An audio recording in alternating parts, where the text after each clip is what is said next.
नमस्कार दोस्तों, आप सभी का पीसू एजुकेशन एकेडमी में हार्दिक स्वागत है। मैं पन्नालाल। हम पढ़ रहे थे राजस्थान के लोक देवता, जिसमें कल हमने रामदेव जी के बारे में पढ़ा। आज जो लोक देवता है वो है पाबूजी महाराज। अपने जोधपुर के ही लोक देवता है पाबूजी महाराज।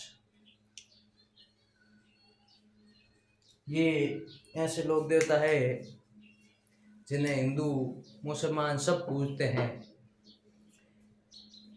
पाबूजी महाराज का जन्म सन 1239 ईस्वी को कोलूमंड जोधपुर में हुआ था। कोलूमंड जोधपुर, अपने ही जोधपुर के कोलूमंड स्थान पे बाबूजी महाराज का जन्म हुआ। बाबूजी महाराज के पिताजी थे, उनका नाम था दांडल देव।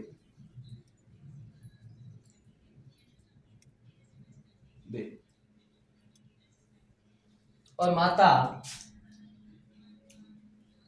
कमला देव, कमल देव, माता कमल देव थी। और कहते हैं बाबूजी महाराज की शादी हुई, वो शादी हुई थी सुप्यार दे से। किससे? सुप्यार दे से। सुप्यार दे भी जिस प्रकार रामदेव जी की शादी हुई थी ना नेतल दे से, वो पाकिस्तान की ही थी। ये भी अमरकोट पाकिस्तान की है। मैं अमरकोट पाकिस्तान।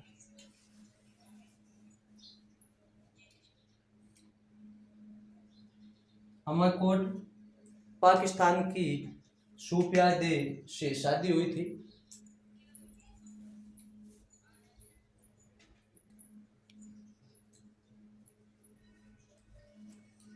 तो सन 1239 में कोलूमंड जोधपुर में बाबूजी महाराज का जन्म हुआ। पिताजी दांडल देव है ना, दांडल देव, माता कमल दे, पत्नी सुप्यार दे अमरकोट पाक की थी।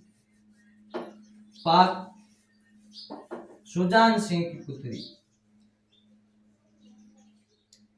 सिंह की या सूरज सिंह की पत्नी, पुत्री कह सकते हैं, सॉरी, है ना, सुजान सिंह की पुत्री थी। कहते हैं कि बाबूजी महाराज, इनका अवतार लक्ष्मण से पूछा जाता है। ये कई बार पूछा गया है। कहते हैं ये वंशज है राव सिया के। राव सिया के वंशज माना जाता है लक्ष्मण जी महाराज को। तो ये इनकी बेसिक जानकारियां हैं। अब इनकी जो आराधना की, इनके भक्त थे, वो भक्त 3 पढ़ते हैं। जैसे हम रामदेव जी की सीखते हैं, वैसे भी यहाँ भी इनके हैं चांद, डेरा और हरमल। ये इनके भक्त थे, ये इनके भक्त थे। एक बार इसका स्क्रीनशॉट ले लें।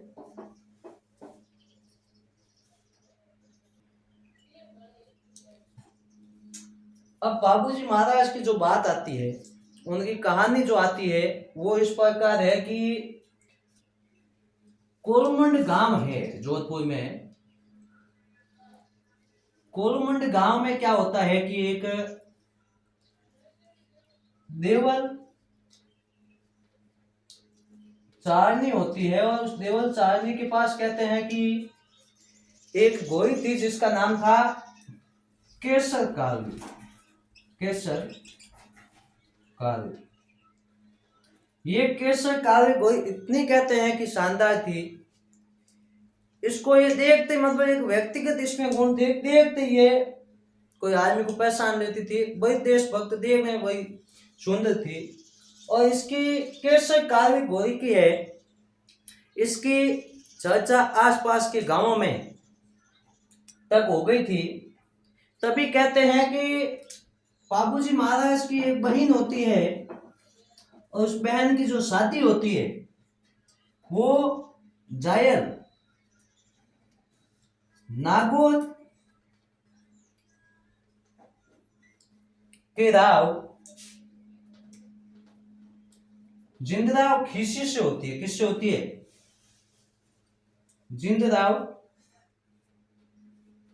खीसी। कहते हैं कि इनकी बहन की शादी जायल नागौर के राव जिंदराव खीसी से होती है और जिंदराव खीसी को भी इस बात की भनक लगी कि भाई कोरमंड गांव में देवल चारनी है और उसके पास एक गोरी है केसर काली और बड़ी देखने में सुंदर है। तब वो यहाँ से रवाना हुए और कोरमंड गांव आए और आके देवल सानी से बात की कि हे देवल सानी, तू ये केसर काली घोड़ी है वो मुझे दे दे और जो तुझे चाहिए वो मैं दे दूंगा, ठीक है ना। परंतु कहते हैं कि देवल सानी ने अपनी घोड़ी देने से जिंदराव खीसी को मना कर दिया।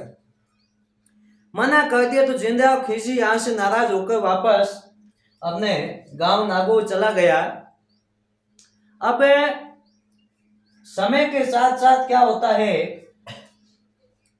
कि बाबूजी महाराज भी देवल चांदनी के पास पहुंच जाते हैं और देवल चांदनी से बाबूजी महाराज केसर काली घोड़ी की मांग करते हैं कि हे देवल चांदनी ये मुझे दे दे। तब केसर काली घोड़ी को देवल चांदनी ने बाबूजी महाराज को दे दी और देते वक्त ये कहा कि बाबूजी मैं ये घोड़ी तो आपको दे रही हूं पर आपको एक वचन देना होगा कि मेरी गायों पे जब भी संकट आएगा आपको वहां हाजिर होना होगा।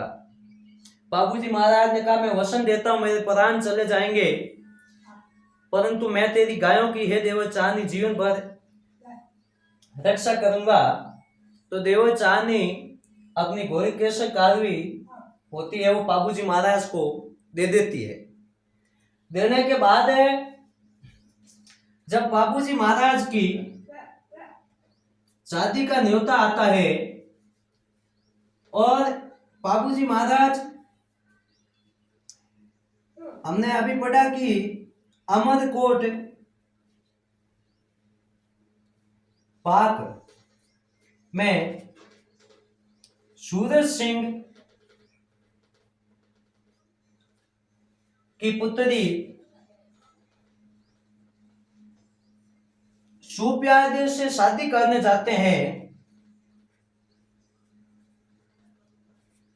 सुप्यादेव से शादी करने के लिए बाबूजी महाराज जाते हैं और ये घटना जब ये वहां शादी के लिए पहुंचते हैं तभी जो उनके बहनों थे नागौर के जिंदराव खीसी वो पीछे से कोलमंड गांव पे आक्रमण कर देते हैं और जो देवल चांदनी की गायें थी वो गायें वहां से लेके चले जाते हैं।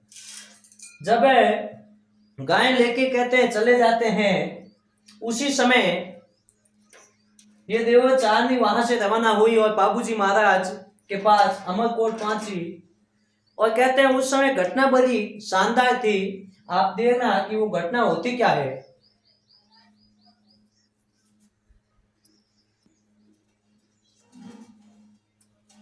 अब जब अमरकोट में बाबूजी महाराज की शादी हो रही है, अब बाबूजी महाराज की अमरकोट में शादी हो रही है और देवल सानी यहाँ पहुंच जाती है और पहुंचने पर कहती है कि हे बाबूजी महाराज, जिस प्रकार आपने मुझे वरदान दिया कि मैं आपकी गायों की जीवन भर रक्षा करूंगा, मेरी गायें आपका बहनोई जिंदराव खीसी लेके चला गया है, मेरी गायें किसी भी हालत में आपको वापस लानी है।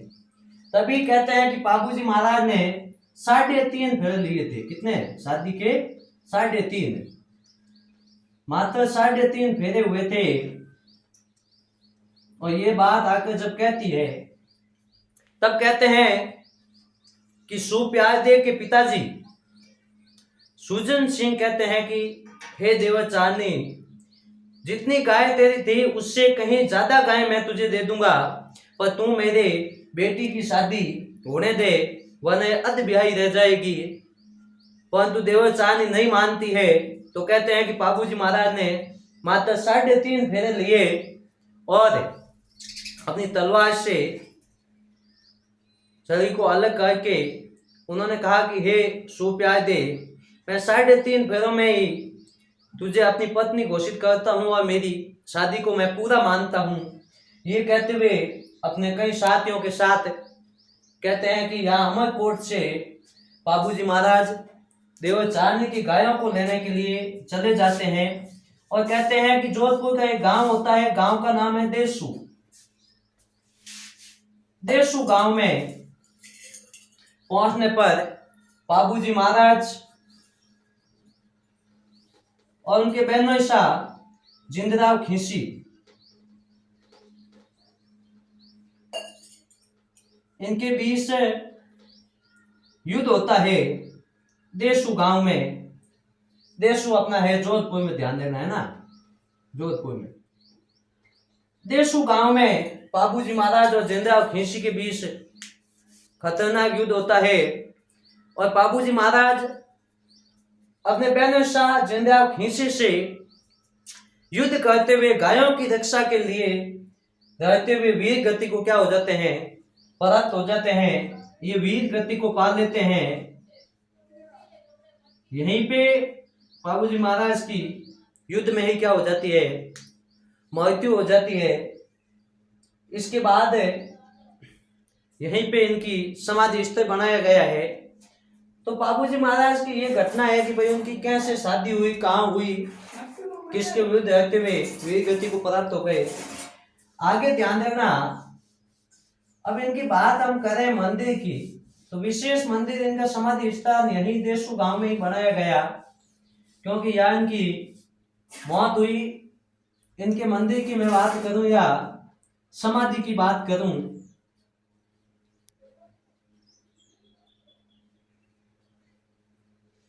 समाधि की बात मैं करूं तो देसू गांव में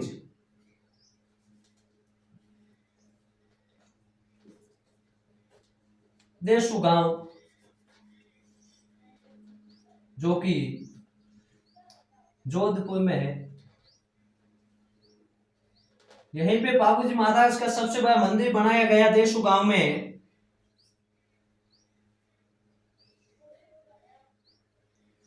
और यहाँ पे कहते हैं बाबूजी महाराज की घोड़ी पर सवार प्रतिमा की पूजा की जाती है, जिसमें कहते हैं बाबूजी महाराज के सिर के ऊपर पोतिया बंधा हुआ है, जो कुछ हद तक बाईं ओर झुका है, बाईं ओर झुका पोतिया, बाईं ओर झुके हुए पोतिया और घोड़े पर सवार बाबूजी महाराज की यहाँ प्रतिमा स्थापित है, जिसकी पूजा की जाती है देसू गांव जोधपुर में।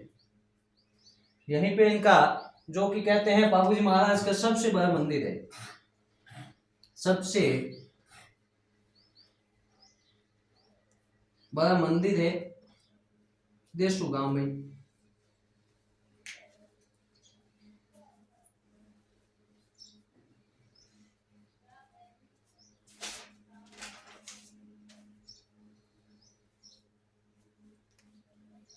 एक छोटा सा मंदिर बाबूजी महाराज का कहते हैं अन्य मंदिर में एक और बनाया गया है, जो कि बनाया है आहार उदयपुर में।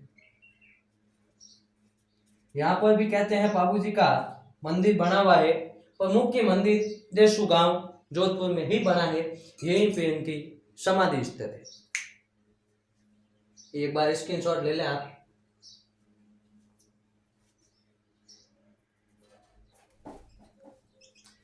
अब बाबूजी से कुछ बातें और बचती है, जैसे कहते हैं कि बाबूजी महाराज ने सबसे पहले सिंध प्रदेश से, कहां से, सिंध प्रांत से जो सबसे पहले ऊंट लाने का श्रेय दिया जाता है वो बाबूजी महाराज को दिया जाता है। सबसे पहले ऊंट सिंध प्रदेश से लाने का काम बाबूजी महाराज ने किया। और ये ऊंट लाके इन्होंने सबसे पहले दिए थे किसको? राइका या रेबारी जाति कह सकते हैं।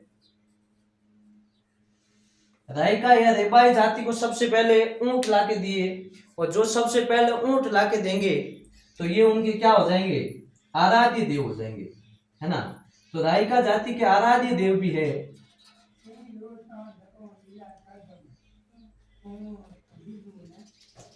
राइका या रेबारी जाति के जो आराध्य देव है वो राइका और रेबारी जाति के बाबूजी महाराज है।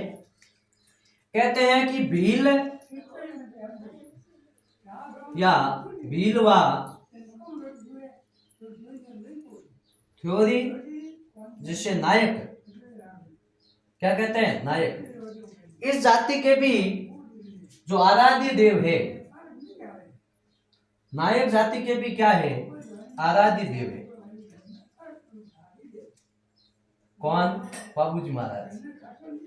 तो बाबूजी महाराज राइका जाति या रेबारी जाति के आराध्य देव है। भील या थोड़ी नायक जाति के भी क्या है? आराध्य देव है। कहते हैं कि जब ऊंट, अब देखो लाके किसने दिया? बाबूजी ने लाके दिया। तो जब भी ऊंट बीमार होता है तो बाबूजी महाराज को याद किया जाता है, उनकी पूजा की जाती है। तो ऊंट के बीमार होने पर भी बाबूजी महाराज को याद किया जाता है। ऊंट के बीमार होने पर पूजा होने पर पूजा। अब यदि ऊंट बीमार होता है तो ऊंट लाके ही बाबूजी महाराज ने दिया, बाबूजी महाराज को याद किया जाता है। और कहते हैं बाबूजी महाराज के नाम की तांती बांधने पे ऊंट ठीक भी होते हैं। तो ऊंट के बीमार होने पर बाबूजी महाराज को याद किया जाता है। अगली बात यह है कि जो बाबूजी महाराज होते हैं उनकी जो पर या पर कह सकते हैं, ये रावण हत्या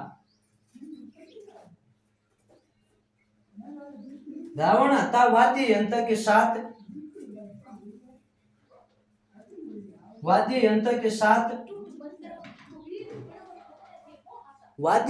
साथ कहते हैं कि थोड़ी नायक जाति के भोपों द्वारा पावे गाए जाते हैं और पूर्ण की जाती है।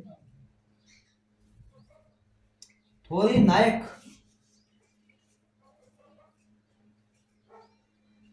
जाति के भोपे इनके पावरे गाए जाते हैं, पावरे गाकर देते हैं। इसमें कहते हैं कि एक मट वाद्य यंत्र का भी प्रयोग होता है, ध्यान रखना। मट वाद्य यंत्र, मट है ना, वाद्य यंत्र का भी प्रयोग किया जाता है। तो देखना कि सिंध प्रांत से सबसे पहले जो ऊंट लाके दिए वो बाबूजी महाराज ने दिए थे। और सबसे पहले लाके किसके दिए? राइका या रेबारी जाति को। और जिसको ऊंट यदि बाबूजी देते हैं तो वो उनको क्या मानेंगे? आराध्य देव। तो राइका या रेबारी जाति के आराध्य देव बाबूजी महाराज होते हैं। कहते हैं भील, थोड़ी या नायक जाति भी इनको अपना आराध्य देव के रूप में मानते हैं। और बाबूजी महाराज की फर्ज जो जागरण होती है वो पर दी जाती है, या पर कह सकते हैं वो दी जाती है रावण हत्यावाद्य यंत्र के माध्यम से इनके पावरे गाए जाते हैं और थोड़ी नायक जाति के भोपे देते हैं। इसमें कहते हैं कि मत वाद्य यंत्र का भी प्रयोग होता है। तो ये है बाबूजी महाराज से संबंधित समस्त बातें जो पूरे कोई भी राजस्थान के एग्जाम में एकदम पर्याप्त है। ऐसी कोई बात पीछे मैंने नहीं देखी कि आपको वापस पढ़ना पड़े, पूरी चीज पढ़ा है, ठीक है ना। तो आज हमारे बाबूजी महाराज का टॉपिक जो है राजस्थान के लोक देवता, उनका पूरा करेंगे। जैसे मैंने कहा था भाई एक एक क्लास में एक एक लोक देवता को ही पूरा करेंगे। हालांकि लंबे समय लगेगा पर लगती कला से दे देंगे, ठीक है ना। आपका सिलेबस पूरा कराएंगे, किसी भी हालत में क्लास से लंबी दे देंगे आपको, पर करेंगे आराम से, है ना। इसलिए अब जो पढ़ाया जा रहा है उसको आराम से याद करें, वीडियो को 1 से 2 बार देखें। और एक विशेष ध्यान दें कि भाई वीडियो को आगे से आगे शेयर करें, जिससे माँ जो सरस्वती माँ के भक्त हैं उन सब तक ये प्रसाद पहुंचे। उनको भी लगना चाहिए भाई पीसी एजुकेशन एकेडमी तन मन से कार्य करे, सब तक ये बात जानी चाहिए। जय हिंद, जय भारत।